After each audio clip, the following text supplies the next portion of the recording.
Hello and welcome back to Princess Evangile.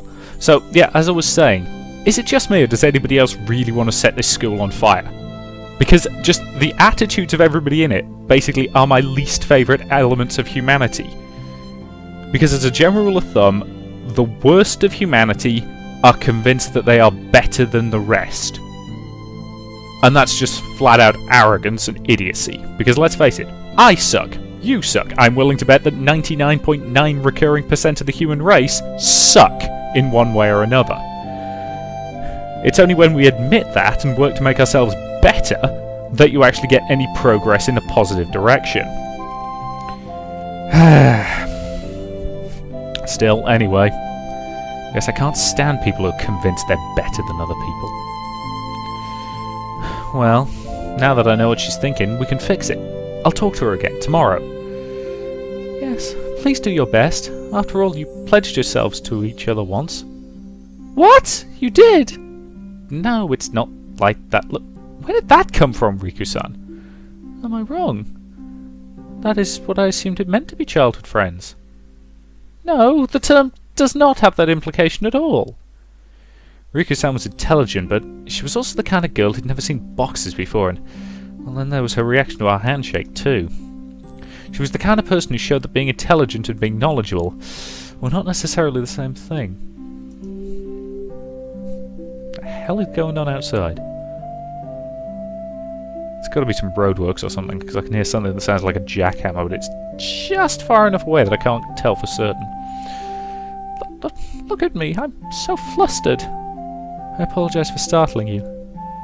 That's what I meant, I'm so startled. I couldn't quite understand what the difference was myself. Well, Masaya-san, I believe you should go by yourself this time. Please inform us of the results.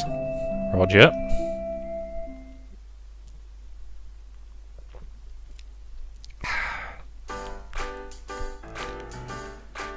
Unfortunately, the results weren't much to talk about. What do you want now? Chio moved away swiftly, and I picked up the pace to meet her, and we ended up in the rose garden. But wait a moment, at least hear me out, please. Or are you just never going to talk to me again? Look, I was really happy to see you again. Idiot. Huh? Just spit it out, I'm listening. Right. Finally, I explained to her about the mob coming after me. However... So? Her reaction was still cold. Are you kidding me? You were bad at making excuses in the headmistress office and you're bad at making them now. I'm telling you the truth. No matter how dangerous they were, why would they go after someone who had nothing to do with you? It's just... Well, look, even though it was my old man's debt, they were still coming after me, so... A son is not the same as a childhood friend. Well, okay, that's true, but... It is true. We were just friends, that's all. Well, it would have been different if we were a couple, of course. But I can't imagine they would ever come after me to collect on your debt. Look, Chio, you know how dangerous the goons are, don't you? Why would I know anything about the Mafia? Well, I suppose that was true. I don't think you really know either. Honestly, I think you're just making things up. No, I really do know. Well, my source was the old man. That old bastard. He was good with words. He'd had me convinced the goons were dangerous. In the end, it seemed like he was right about that. Really? There were two of them and you managed to successfully beat one of them up? That doesn't seem very dangerous to me. Well, since I never got to tell you personally, I guess it wasn't obvious how scared I was. Of course it wasn't. Now let me go. It wasn't until she said that I realised I was holding onto her wrist. The moment I let her go, she turned on her heel. Well, she's always been fast on her feet. Jeez, stupid Masaya. I want to make up with you so badly. Why do you have to keep lying to me?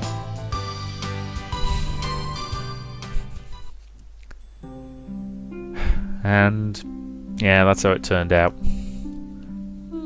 That is troubling. Although at a glance it does seem like an unbelievable story. Yeah, I can't really deny that. Last night I speculated that it was her time at Venice's that had affected her. But it appears the lack of communication from you may have exacerbated the issue. After all, Chio-san doesn't know the details of the situation. Yeah, that was true, and that's what I'd been so worried about, why I'd wanted to see her.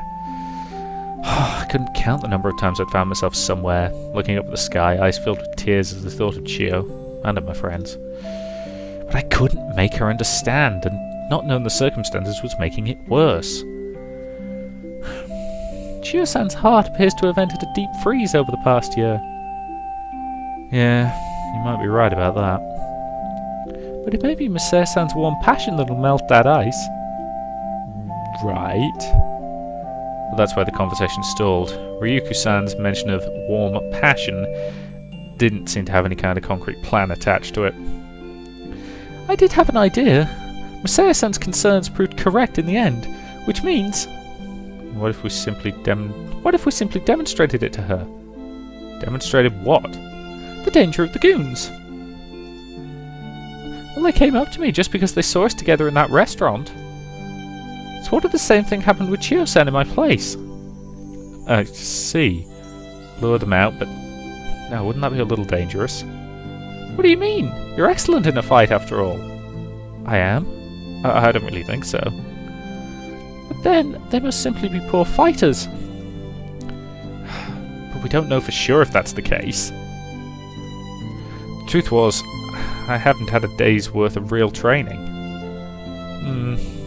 The idea makes me pretty anxious. It would be one thing if it was just me, but to bring Chio into it? That is true. Might be a bit too reckless to be practical. Also, there's the whole you'd have to leave school grounds thing, which I get the impression is kind of tricky at the moment. By that you mean, if we could mitigate any possibility of danger, it would be acceptable? Well, I guess, but... In that case, what if I were to ask my father to assign a bodyguard? You can do that? Ryuko-san nodded. When I'm at home, he always assigns me one when I go outside. I see. That's a good idea. As time is of the essence, we should begin tomorrow if we can. Yes, I will make the request to my father. Please wait a moment. If you have a professional bodyguard, there should be nothing to fear. Am I correct? Yeah, I guess so. I'm sorry, are we actually considering this as a viable plan? We want to deliberately put this girl into a situation where the mob will attack her to prove to her that the mob might attack her. You are all terrible people! I'm not even kidding. You are appalling people! Have you tried giving her some time to think? Being generally friendly to her, and not pushing, and not throwing the mob at her? I appreciate these two mobsters are, by the looks of it, the most pathetic mob guys on the face of the planet, but still. Good God. Wow, but that was a surprise. The bodyguard? Yeah. Normally I would have thought that sort of thing was impossible. The students who attended Venice's started the primary course are all from wealthy families. But Riko-san's family is especially extraordinary. They are the Kiyami group, after all. The Kiyami group. Even I know that name. I think everyone in Japan knows that name. Lately, they're even known around the world as the globally expanding Kimiyagi. To put it plainly, the idea of me becoming friends with someone from a family like that was, well, nothing short of a miracle. Ryuko-san is an honest-to-goodness hothouse flower. Rai-san was a very active person, but she was still a proper lady, which gave her statement extra conviction. Go! You look rather upset. Did they refuse? He didn't refuse, but... Ryuko-san explained that the suddenness of the request meant that their usual bodyguards were already fully scheduled elsewhere. If it was someone that I knew, I could recommend them with confidence, but in this case... What should we do? Have you tried not? Oh, God, sorry. I'm sorry, this plan is so stupid that I just want to take them both and bash their heads together until I come up with a better one. Can we still get a bodyguard? Yes, it's a company, so they have several hundred available. In that case, Let's do it. I want to make up with Chio quickly too. And now I want to take his head and start bashing it off something else that's equally as solid. Can you do it? I'm trying to think. Is it viable to do a 3-person head bash? It is. I just need somebody who is willing to hold an extra head because I've only got 2 hands. I need some sort of... I need one of those cybernetic claws from Warhammer 40k that the tech marines use. You know, so just get one in one hand, one in the other, get the third with the cybernetic claw and bonk their heads together. Not hard enough to do any real damage, but you know, just good sharp smack until they stop being so stupid. Very well. Riku-san pressed a few buttons on her cell phone to take it off on hold. Father, yes, I will take one after all. Yes, tomorrow.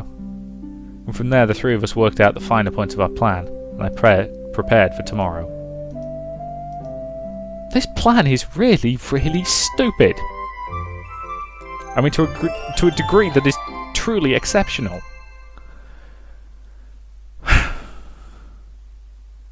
Also, is it my imagination, or if I had 2 moments where I could choose something in, like...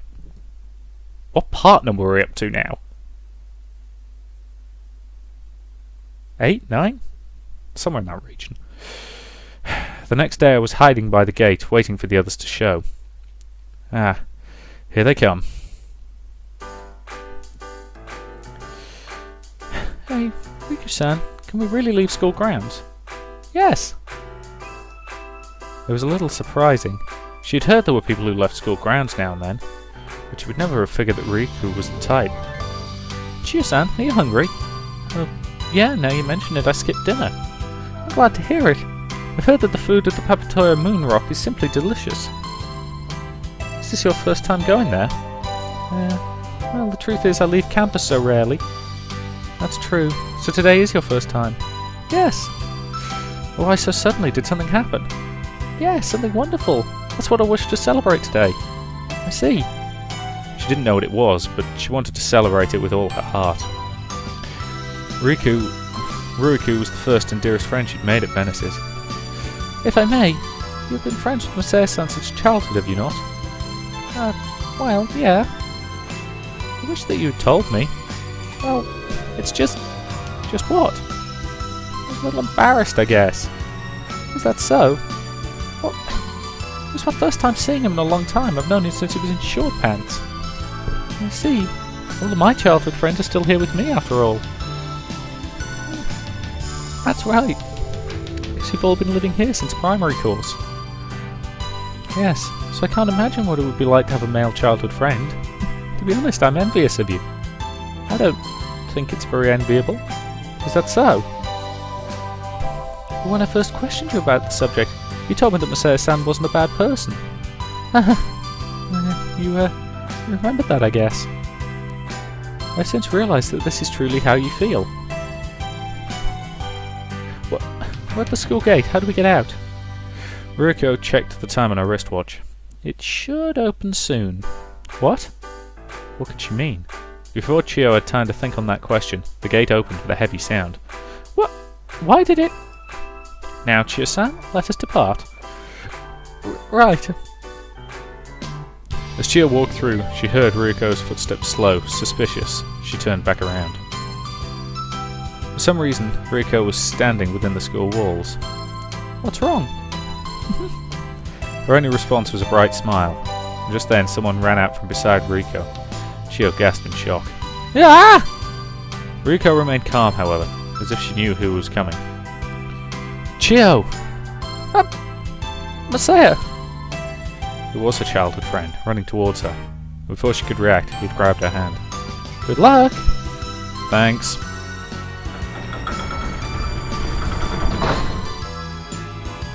As Ruiko waved, the gate closed again.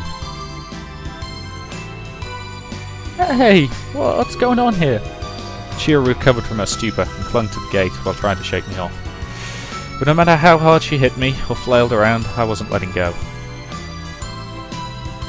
The gate will open at 9 o'clock. Be certain to return by then. 9 o'clock. Hey! Riku-san!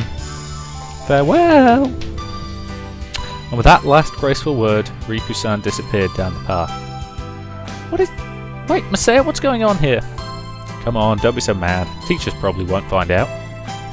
That's not the point! Look, it's been a whole year since we last saw each other. Shouldn't we grab something to eat? That's not the point either! I'm getting an allowance from the school. I can buy you a full-course meal, whatever you want. Ooh, look, bus is here. Made it just in time. We missed. The next one's not for an hour. Let's go quickly. I pulled her by the hand to the bus stop, and Chio didn't resist me. Okay, quick question. Given that this is a boarding school, we're not supposed to leave it. Why exactly is there a regular bus service up here? Or is it that meant to be for the teachers, who I'm assuming are allowed off grounds? Sitting on the bench at the bus stop was a man in black and a woman. The woman was just a bystander and the man was probably the bodyguard. How long are you going to hold my hand? Oh, sorry. Oh, for heaven's sake. The bus was nearly empty, and we sat side by side, Chio looking out the window as if to avoid my gaze. Well, are you going to explain what's going on? I want to make up with you. So you're just going to bribe me with food? I'm not that much of a glutton, you know. Oh, look, it's not that. I just wanted to show you how bad the goons are. What? She took her eyes off the window for a moment to glance at me. What do you mean? Look, you think my story's unbelievable, right? Yeah, it was pretty fishy sounding. No, it's okay, I agree with you. That's why I figured that showing you would be better than any explanation. The goons aren't going to give up that easily. If they catch sight of me, they'll come right out on the spot. And if they come, I'm going to run away and leave you behind. What? I mean, pretend to run, you know. By your logic, the goons won't come after you, right? We're not related. Well, that's... But they're going to do it because they like rabid dogs. Oh my god, this plan. This plan is awful. So if it goes down like that, you'll believe me, right? The reason I didn't tell you about the loan was because, well, I was worried about you. Look, I didn't think for a minute that your attitude towards me would change if you knew about my financial situation. Chio's eyes went wide, but she turned her face back towards the window. Well, I knew that. Look, the truth is, Ryuko-san told me. I see. Look, she says you shouldn't worry about what people say. No matter how they view you, you're still you. Don't lecture me like that. You're Tentador's serpent after all. Well, that's your fault. What? You're blaming that on me? As we bickered, we reached our final stop. It's been so long since I left campus. As we stepped off the bus and into the crowd, Chio stretched her arms into the air. Oh, Venice really doesn't let us out. Makes you wonder, did I really have a life before coming here? Yeah, speaking of which, Chio, when did you take the entrance exam for Venice's? Well, my parents recommended it. Wow, Dad must have worked hard. I hear the entrance fee's really high. There was no problem with that. Really? People who start with prime, of course, have to pay a heavy fee, but people who enter the final just need a good test score. That's what the teacher said. Oh, wow. That's right, Chio, you always were smart. I don't know. She was also athletic, had the looks to match. Her stubborn personality was the diamond's only flaw. Well, if you could call it that. As her childhood friend, it was hard for me to be objective, but thinking about it calmly, she was really an impressive person. Chio, do you have a title too? Wow, you say you've gotten really used to Venice's, huh? No, it's not that, it's just... Well, I heard that popular girls get titles. Is that sarcasm? I'm being honest. Of course I don't have a title. Oh, I see. This is because you got started late. But Ryuko-san said that discriminating against people for that is stupid. Yeah. If they look down on you for being a final courser, I wonder what they think of me. I must look like some exotic beast. Chio laughed, and I felt a little more at ease. That was the feeling. This was the way we'd always laughed together before. Well, before I ran out that night. Back then, I thought we'd have days like this forever. Crap. What's the matter? Is there something in your eye? Yeah, I think so. Ow. Here, let me have a look. Oh, no, thanks. You probably couldn't see it in the lamplight anyway. I guess that's true. It's fine now. Well, let's go to the restaurant. I started walking off ahead of her. You're really going to buy for me? You know I don't have my wallet with me. Riku-san told me not to bring it. I got it. By the way, is there some reason you wanted me to wear my uniform? Riku-san insisted that I wear it too. Well, I know about ministers. It'll make you stand out, you know. Still maintain this plan is really bloody stupid. Wow. After we placed our orders, Chio looked around appreciatively. I'm impressed that you know about this. Very stylish place. Nah, this is just my second time here. First time I came with Rise-san. Oh, so that's how it is. What? You did seem rather close, you and Rise-san. No, I mean... Look, we're close, but... well, I mean, we're on speaking terms, but... Look, she just invited me here to come to Venice's. It's not what you think. I wasn't sure I was just explaining the situation, or why it was making me so nervous. Well, never mind. Doesn't concern me anyway.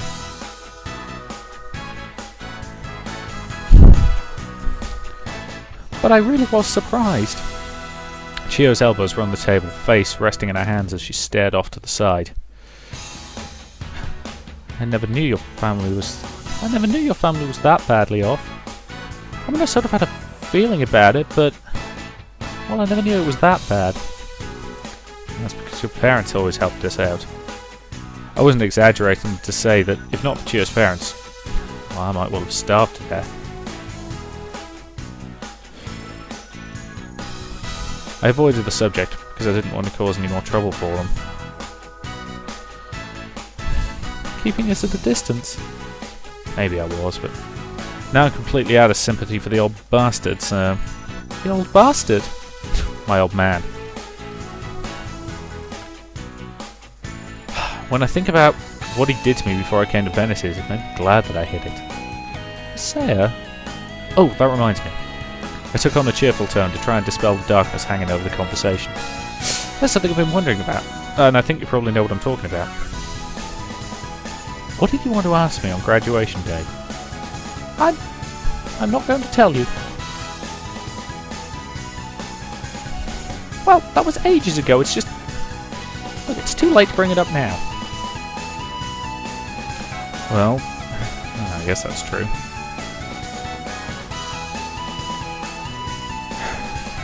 But I found myself thinking from time to time, what if I'd gone to meet Chio that day, even knowing the danger?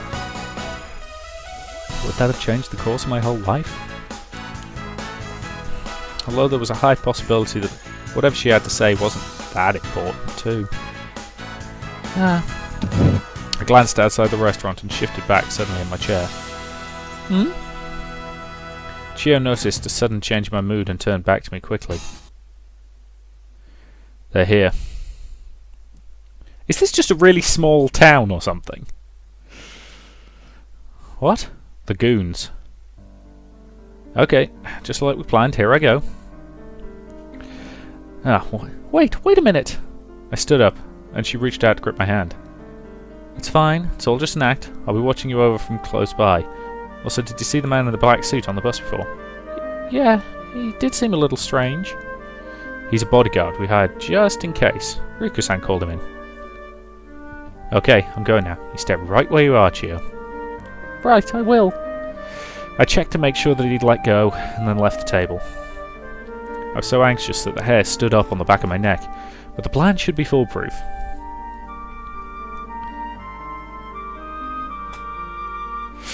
Chio watched helplessly as our childhood friend departed. Incidentally, I'm calling it right now, the mysterious guy in the suit is too obviously a red herring. He's not going to be the bodyguard, it's going to be the unobtrusive woman. That's a guess, but I'm calling it right now. She didn't actually doubt Masaya's words. It was just such a difficult story to believe. Would those mobsters really go after someone's friend over a loan? Is that them? There were two men who clearly stood out from the crowd. They were heading towards the restaurant. And they were looking at her. Soon after they entered, and at first they just looked round threateningly, but then with loud footsteps they advanced on a table. They stood out like sore thumbs in the upper-class restaurant. Some of the other patrons were casting surreptitious glances at them. Now, can I do the same voice as before? Hey, girlie. Anakagi Masai was just at this table, weren't he? What? Why are you asking? She'd meant to sound defiant, but her voice was trembling. He gave the coarse laugh and leaned in close to her, and Chio turned her face away. He's a pretty smooth operator.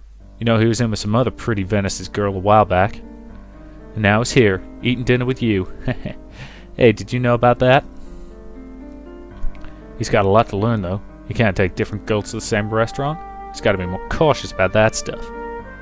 Ah! It would do no good to argue with a gangster, and Chio fell silent and shook her head. She wondered if Masao was really watching from somewhere, and she glanced out the window but couldn't see him anywhere. But girlie, you sure know how to pick him. You know that brat owed us money? Ain't a small amount either. Here, take a look at this. He opened both his hands in front of her. One finger represents $1 million, and that makes $10 million. Wonder when he'll pay that back. That's not... Masao didn't borrow that money. Parents take responsibility for their kids, and kids take responsibility for their parents. That's how the world works. He can't just ignore his father's debt. That's right. Well, anyways, you could pay it back for him, you know. And with that, he grabbed her shoulders, and a chill ran through Chio's body. And just then... That's enough of that. It was the... Oh no, it is the man in the black coat. Sorry, that was such an obvious red herring. Who the hell are you? You're not with the restaurant. I'm a bodyguard. Huh? A bodyguard? And take your dirty hand off her. You didn't hear me. You want me to hurt you. Hurt me? And what are you gonna do? Don't take me lightly or you will regret it. Oh? I'm a combined 75th rank in Judo, Kenpo, Karate and Kapia. It's true. So if you don't want to get hurt... A combined 75th rank in what and what? And with a mocking laugh, the underling pulled out a handgun from his pocket. You think you can take me down with a toy like that? He shot a hole in the wall, and everyone in the restaurant froze. Sorry! Huh? I only just joined the company and the 75th rank thing was a bald-faced lie. Now, come on. No! Customers scattered like flies, and not one of them came forward to help her. I'm back to my previous comment of this plan really being terrible! She didn't expect help either. No one would put themselves in danger for a stranger's sake. That was true for strangers, but for a childhood friend? A childhood friend? She was shocked by her own thought. What did childhood friend mean to her in the end? At the end of the day, we're not just strangers. And with that, Chio's mouth moved on its own. Messiah! Messiah! I was watching from behind a mailbox when my eyes opened wide in shock. A handgun? You've got to be kidding! Also turned out the bodyguard was worthless. He'd taken off at full speed. Chio! I ran in just in time to hear Chio's cry piercing through the night air. Messiah! Wow. You actually had the guts to come out. Maybe you just don't see too well. The underling waved the handgun so that it glinted in the light. 20/20 eyesight. Then you think this is a toy or something? This is a Russian Tarakat, so you better not think about... I heard the shot before. Oh, I see. And what did he come in here for? Did you really think you could just run away and leave Chio here? Ah! Oh, I see. So this girl was your girl after all, huh? That's not it. It's not like that, but if you got two pretty girls you're stringing along, you ought to spread it around, asshole. Shut the hell up! Fine then. The underling gestured towards the door with his chin. Head outside. Then he released Chio from her headlock and thrust her forcefully away. Ah! Chio! I told you, head outside. And with a gun pointed at me, I couldn't exactly refuse. Well, with this plan going pretty much as badly as I expected, in fact, well, frankly, it's going quite well compared to how I thought it might turn out. that seems like a reasonable point to end this video, so thank you very much for watching, and I'll see you in the next part.